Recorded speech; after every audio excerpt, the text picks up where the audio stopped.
মুহাম্মদ সাল্লাল্লাহু আলাইহি ওয়াসাল্লাম মরুভূমিতে বাস করতেন, তাই কুরআনে মরুভূমির কথা অনেকবার থাকার কথা।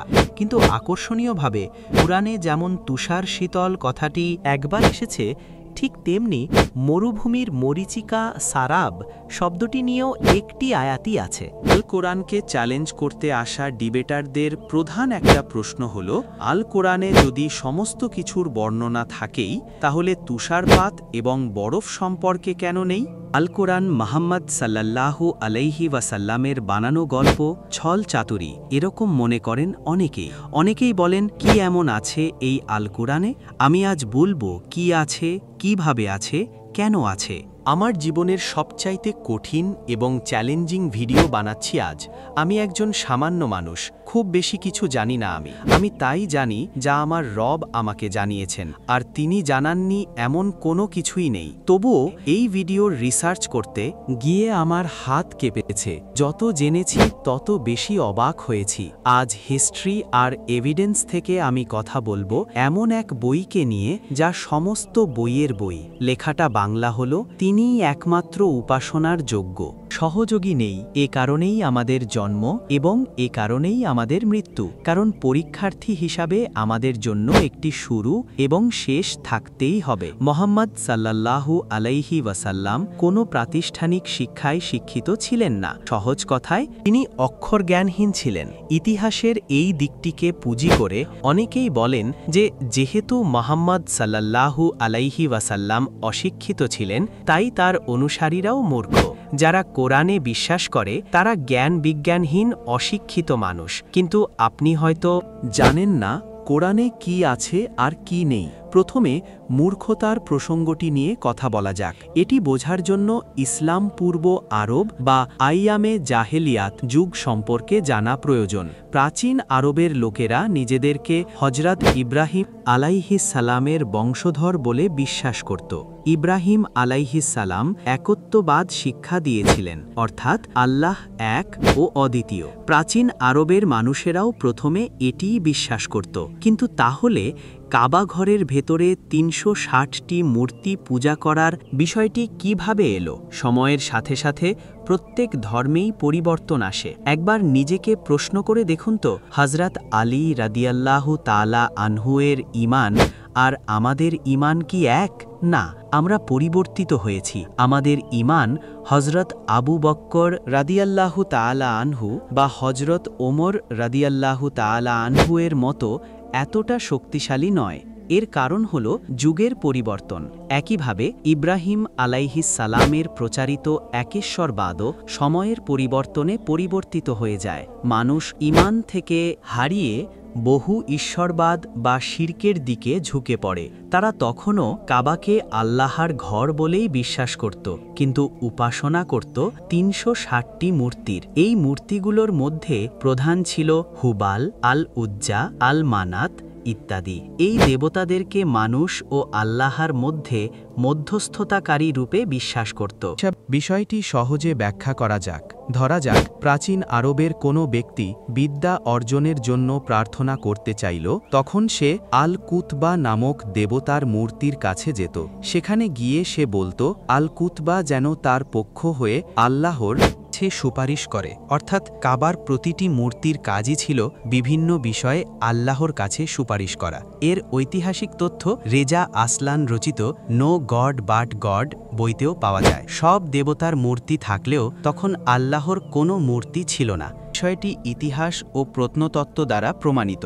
আল কুরআনের সূরা ইউনুস আয়াত ১৮-এ আল্লাহ বলেন, তারা আল্লাহকে বাদ দিয়ে এমন কিছুর উপাসনা করে যা তাদের কোনো ক্ষতি বা উপকার করতে পারে না, আর তারা বলে সুপারিশকারী। আরবের এই বহু ঈশ্বরবাদ দেখে সে সময় অনেকেই সন্দিহান হয়ে ওঠেন যে ইব্রাহিম আলাইহিসসালাম এর শিক্ষা কি সত্যিই একে সমর্থন করে। যেহেতু অনেক সময় পার হয়ে গিয়েছিল, তাই সঠিক উত্তর খুঁজে বের করা কঠিন ছিল। যারা এই প্রশ্নের উত্তর খুঁজতেন তাদের মধ্যে মুহাম্মদ সাল্লাল্লাহু আলাইহি ওয়াসাল্লাম ছিলেন অন্যতম। তিনি এই বহু ঈশ্বরবাদের উত্তর খুঁজতে হেরা পর্বতের এক গুহায় একাকী সময় কাটাতেন। প্রতি বছর রমজান মাসে তিনি ধ্যানমগ্ন থাকতেন। একদিন ধ্যানরত অবস্থায় তিনি একটি কণ্ঠ শুনতে পেলেন। মোহাম্মদ সাল্লাল্লাহু আলাইহি ওয়াসাল্লাম বললেন, আমি পড়তে জানি না। কণ্ঠটি আবার বলল। তিনি আবারও বললেন, আমি পড়তে জানি না। কণ্ঠটি তৃতীয়বার বলল।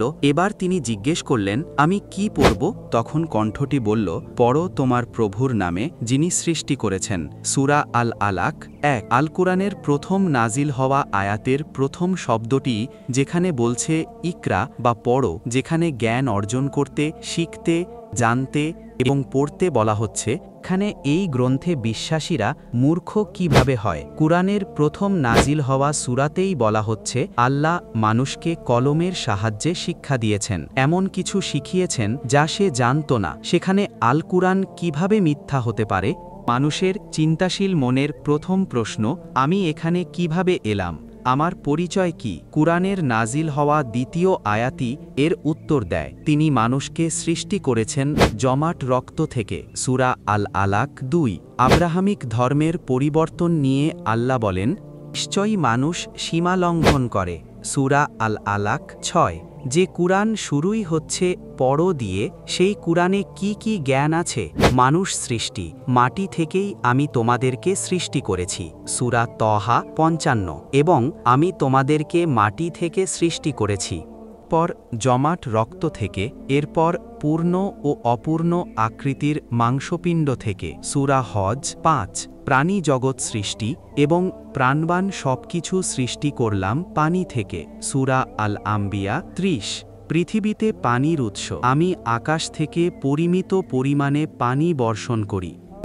সূরা আল মুমিনুন 18। পরবর্তীতে বিজ্ঞান জানতে পেরেছে যে পৃথিবীর পানি এসেছে ধূমকেতু এবং গ্রহাণুর মাধ্যমে, যা অন্য কোনো গ্রহে এভাবে যায়নি। কুরআনে পৃথিবীর শুরু থেকে শেষ, কিভাবে শস্য উৎপন্ন হয়, সূর্য ও চাঁদ কিভাবে কাজ করে, আকাশ, নক্ষত্রপুঞ্জ, গ্যালাক্সি, সময়, অতীত, বর্তমান এবং ভবিষ্যৎ সব কিছু নিয়েই আলোচনা আছে। এরপরও কিভাবে বলা যায় কুরআনের জ্ঞান সীমিত? কিভাবে এতে বিশ্বাসীরা বিজ্ঞান থেকে পিছিয়ে থাকে? এত কিছুর পরেও অনেকে প্রশ্ন করে, আল কুরআনে যদি সব কিছুর বর্ণনাই থাকবে, তাহলে তুষারপাত এবং বরফ সম্পর্কে বর্ণনা নেই কেন? তারা মনে করে মোহাম্মদ সাল্লাল্লাহু আলাইহি ওয়াসাল্লাম কুরআন রচনা করেছেন, আর যেহেতু তিনি মরুভূমির দেশে বাস করতেন, তাই বরফ সম্পর্কে তার ধারণা ছিল না এবং তিনি বিষয়টি বাদ দিয়ে গেছেন। কিন্তু আসলেই কি তাই? সূরা আল ইমরান আয়াত 117তে বলা হয়েছে, এই দুনিয়ার জীবনে তারা যা ব্যয় করে তার উদাহরণ হলো এমন একটি বাতাস যাতে রয়েছে তুষার শীতল শৈত্য। এখানে পরিষ্কারভাবে তুষারের শৈত্যের কথা উল্লেখ থাকার পরেও কেন বারবার এটি অস্বীকার করা হয়? আরেকটি আশ্চর্যজনক বিষয় হলো, অনেকে মনে করেন যেহেতু মোহাম্মদ সাল্লাল্লাহু আলাইহি ওয়াসাল্লাম মরুভূমিতে বাস করতেন, তাই কুরআনে মরুভূমির কথা অনেকবার থাকার কথা। কিন্তু আকর্ষণীয়ভাবে কুরআনে যেমন তুষার শীতল কথাটি একবার এসেছে, ঠিক তেমনি মরুভূমির মরীচিকা সারাব শব্দটি নিয়েও একটি আয়াতই আছে।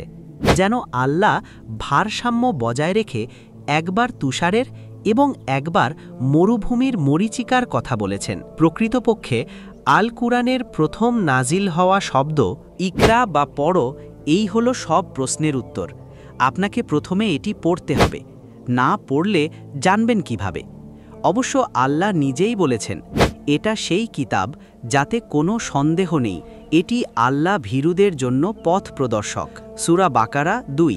আল কুরআন যদি ধরেন নবীজি যদি এইটা নিজে বানাইতেন, তাইলে এইটার ভিতরে এত জ্ঞান বিজ্ঞানের কথা থাকতো না। বিজ্ঞান এখনও যেগুলা খুঁজে বাইর করতে পারে নাই, আল কুরআন সেগুলারও কথা বয়।